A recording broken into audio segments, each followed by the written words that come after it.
মুসিবত।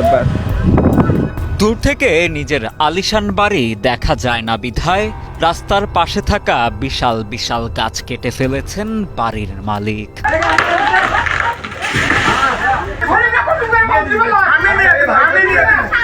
সম্প্রতি বগুড়ার গাবতলী উপজেলায় এমনই এক অভিযোগ উঠেছে স্থানীয় এক বিএনপি নেতার বিরুদ্ধে। এভাবেই সড়কের পাশে পড়ে আছে গোড়া থেকে কেটে ফেলা আম, বেল, চালতা, জলপাই সহ অন্তত 15টি ফলজ গাছ। জানা যায় বগুড়া গাবতলী উপজেলার নেপালতলী ইউনিয়নের কালুডাঙ্গা গ্রামে বুরুজ ভিটাপাড়া সড়কের পাশে বছর 20 আগে গাছগুলো রোপণ করেছিলেন স্কুল শিক্ষক আব্দুর রহমান প্রামাণিক ও তার ছেলে মশিউর রহমান। এতগুলো ফলজ গাছ কেটে ফেলায় ক্ষোভ প্রকাশ করেন গাছ রোপণকারী। ফলের গাছ ছিল, কাঠের গাছ কয়েকটা ছিল এর ভেতর, ইউক্যালিপটাস ছিল। এখন ছিল আমার ফলের গাছ, এখন ফলের গাছ। এখন আম হাত দুটো খাইছে, তার রাস্তা দ্বারা দাওয়া ছিল। তার হিংসামূলক গাছটা হলো, ওই রাস্তাটা বড় করবে। রাস্তা বড় করলে ওই বাড়ি দেখা যায় এখান থেকে ফাঁকা হচ্ছে, ওই বাড়ি দেখা যায় 5তলা বিল্ডিং করছে। অভিযোগ উঠেছে সড়কের পাশে অন্তত 15টি পরিণত ফলজ গাছ কেটে ফেলেছেন AQM আহমেদ সুমন নামের স্থানীয় এক বিএনপি নেতা। বছর 5 আগে তার বাড়ি পর্যন্ত নির্মাণ করা হয় একটি পাকা রাস্তা। তখনও গাছগুলো রেখেই সড়কটি নির্মাণ করেছিল LGED।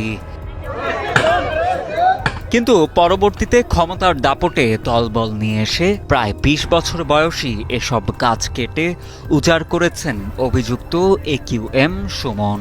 অনেক লোক ওরা কিন্তু বিল দখল করার জন্য লোক আছে 1-150 লোক, তারপরে মোটর সাইকেল 15-20টা মাইকেরা এসে আনতে দিকে ওরা গাছ কাটতেছে, দাও ছুরি আম দাও নিয়ে আনতো। আমরা বাধা দেওয়ার জন্য এলাম, আমার ওকে মারবে। আমার ওকে এক প্রকার চাকু টাকু বাই করে আমরা ভয়েতে আমরা দৌড় মেরে চলে যাই। আর মনে হয় 8-9 মণ আম ছিল, সবাই এই আমগুলো ছিটে ছিটে মানুষে কুড়ে নিয়ে চলে গেছে। আর এই আমগুলো সবাই খাচ্ছিল।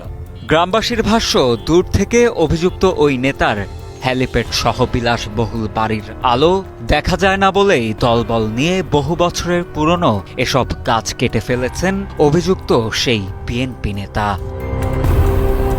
বিশাল বিশাল এসব গাছ কেটে ফেলার বিষয়টি কোনোভাবেই মেনে নিতে পারছেন না তারা। সবাই খায় এলাকাবাসীর, আমরাও খাই, আমার ছেলেবেলা খায়, সবাই খায়, জলপাই খায়, তারপরে আপনার বেল খায়। কি ক্ষতি করছে মানুষ? এই গাছগুলো কি ক্ষতি করছে আপনার দেখেন। এত বড় সন্ত্রাসী পিছন নাই, প্রতি টাকার জন্য গাছ কাটা হালতে সাহস টাকা বেশি, প্রচুর টাকা। যে গাছগুলোকে এই সমস্ত ফল ফুল মানুষে খায়, উনি খায় না, উনি ইটালির থাকে না। এই গাছ কাটা বই 6 লক্ষ টাকা মানুষের দিয়েছে, বিতরণ করছে। ক্ষমতার বলে ফলজ গাছ কাটার অভিযোগ এনে গাবতলী উপজেলা ভূমি অফিসে অভিযোগ দায়ের করেন গাছ রোপণকারী প্রবাসী মশিউর রহমানের স্ত্রী শামীমা আক্তার রিতা। তবে ওর অনেক দিন থেকে গাছটা কাটা নিয়ে অনেক ওর সমস্যা, বারবার গাছ কাটা নিয়ে। কিন্তু আমার সাহেব বলতেছিল যে কিসের জন্য গাছটা কাটতে, গাছ তো কোনো সমস্যা করে নাই। রাস্তার জায়গা, গাছের জায়গা, বা এই জায়গায় ধানও ছিল আমাদের, ধান কাটা হয়ে গেল, হঠাৎ করে আপনার কাটে ফেলাইল। এ বিষয়ে সংবাদ সংগ্রহ করতে অভিযুক্ত AQM সুমনের বাড়িতে গেলে বাধার মুখে পড়তে হয় গণমাধ্যম কর্মীদের। তবে মুঠোফোনে অভিযুক্ত সুমন জানান, সড়ক সম্প্রসারণের জন্যই কাটা হয়েছে গাছগুলো। প্রশাসনকে না জানালেও সংশ্লিষ্ট দপ্তরে জানিয়েই গাছগুলো কাটা হয়েছে। অভিযোগের ভিত্তিতে বক্তব্য হচ্ছে যে আমি কোনোভাবে এখানে অভিযুক্ত না, এখানে গ্রামবাসী এই গাছগুলো কেটেছে। আমি গ্রামবাসীর মধ্যে একজন, 2-3 হাজার লোক বাস করে, তাদের মধ্যে আমি একজন।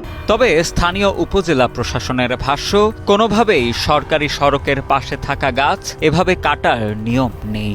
তাই বিষয়টি তদন্ত করে যথাযথ ব্যবস্থা নেওয়ার আশ্বাস দেন বগুড়া গাবতলী উপজেলা নির্বাহী কর্মকর্তা নুসরাত জাহান বন্যা। কথা বললেই তো হবে না, অবগত থাকলেই তো হবে না। আমাদের সরকারি গাছ কাটলে যেভাবে আইনানুগ ব্যবস্থা নেওয়া হয়, ওটাই প্রক্রিয়াধীন আছে।